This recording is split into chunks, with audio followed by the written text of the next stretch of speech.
Quando eu era criança, toda vez que o Benson aparecia na tela, eu sentia uma leve raiva. Ele gritava com Mordecai, gritava com Rigby, ameaçava demitir todo mundo a cada 2 episódios e ficava vermelho que nem pimentão quando as coisas saíam errado, que era quase sempre. Em apenas um show, ele era basicamente o cara chato, aquele que ficava no caminho da diversão. Aí eu cresci, comecei a trabalhar, tive responsabilidade com coisa que não era minha, tive chefe, prazos, e numa tarde aleatória, eu revi um episódio e tive um pensamento que eu nunca imaginei que teria. Eu olhei o Benson e falei, nossa, esse cara tá sofrendo. Deixa eu te apresentar o Benson de verdade. Não é o que a gente via quando era criança. Ele é gerente de um parque público. Trabalha direto para um chefe, o Sr. Mallard, que mal sabe o nome dele direito.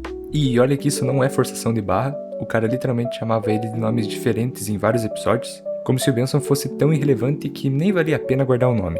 Seus funcionários principais é basicamente uma dupla que parece ter feito um pacto sagrado para nunca terminar uma tarefa, e ele mora num apartamento sozinho de onde dá pra ver o parque pela janela.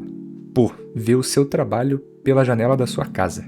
Ele não tem namorada, não tem amigos fora do parque, ele tem um emprego, a responsabilidade e tem que manter tudo funcionando enquanto o caos acontece ao redor em escala sobrenatural. E em apenas um show, o caos é literalmente sobrenatural, não é metáfora não.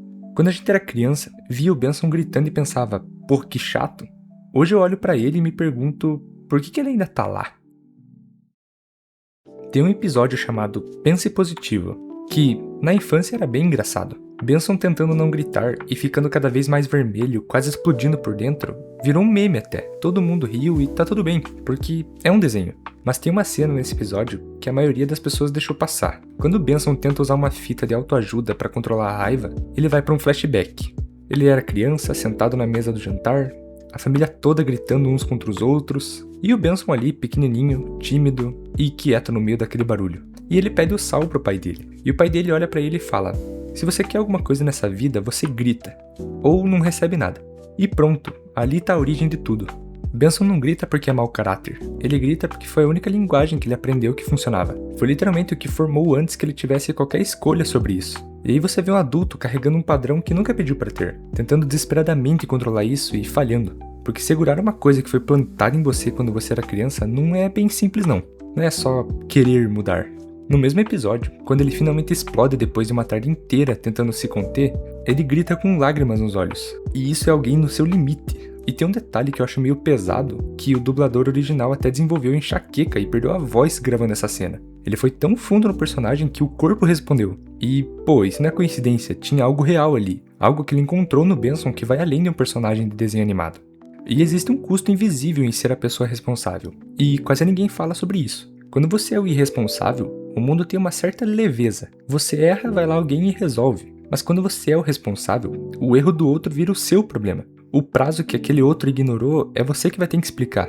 E a bagunça que fizeram é você que vai limpar. Ou você vai levar a culpa por isso. O Benson vive isso em loop, temporada após temporada. No episódio Benson se foi, quando o Sr. Mallard demite ele por causa de uma cagada do Mordecai e do Rigby, ele nem discute, nem tenta se defender, ele só aceita. Porque é assim que funciona pra quem tá no meio. Você recebe uma pressão de cima e a bagunça vem de baixo. E raramente alguém para pra reconhecer que você tá segurando esses dois lados ao mesmo tempo. Tem mais uma camada nisso que eu acho importante. Quando ele é substituído por uma gerente nova, as coisas ficam piores pra todo mundo. E só aí, vendo de fora, o Mordecai e o Rigby percebem o que o Benson fazia. Não pela competência dele, mas porque ele, no fundo, se importava com eles de verdade. E isso é uma coisa que a gente só enxerga quando cresce. Quanto a pessoa que parecia só cobrar estava, na verdade, protegendo eles. Tem outro episódio chamado Duelo Picante, onde o Benson entra numa competição de Chile entre os gerentes de parque só para ser reconhecido por Ginny, um gerente rival que nunca levou ele a sério. E nesse episódio ele ganha, e Ginny pela primeira vez chama ele pelo sobrenome, Doomwood, com um respeito genuíno. Para a maioria das pessoas assistindo, essa cena é só uma cena normal.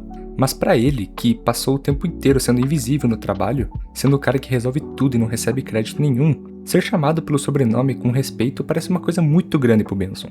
Parece reconhecimento, parece que valeu a pena.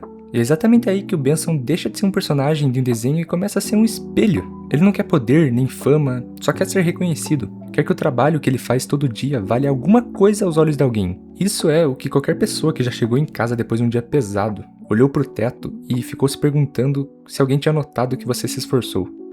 A infância tem uma forma muito específica de ensinar a gente a torcer pela liberdade e contra a responsabilidade. E faz sentido, criança quer brincar, quer o final de semana, quer que ninguém cobre nada. O Benson era o símbolo de tudo que atrapalhava isso. Era bem fácil de odiar ele quando a gente era criança. Mas o que muda quando a gente cresce não é o Benson, e sim a nossa perspectiva.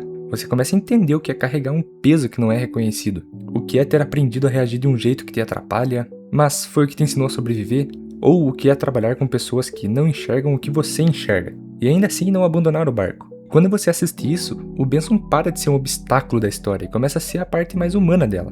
Apenas um show era um desenho sobre dois caras preguiçosos tendo aventuras absurdas, mas também era um desenho sobre o preço de ser responsável, sobre o que o ambiente familiar fez com Benson antes que ele tivesse qualquer escolha, sobre como a raiva dele, que na maioria das vezes é só dor, não encontrou outra saída. Tudo isso num gerente que gritava com 2 funcionários vagabundos. E é isso que faz apenas um show ser bom de verdade. E se você assistia apenas um show quando era criança e odiava o Benson, vai lá rever uns episódios agora. Garanto que a experiência é muito diferente. E bom, se você gostou desse tipo de análise, pegar um personagem que a gente conhece e olhar com outros olhos, se inscreve aí no canal. Isso aí me ajuda demais a continuar trazendo vídeos assim. Muito obrigado pra você que assistiu até aqui e tchau!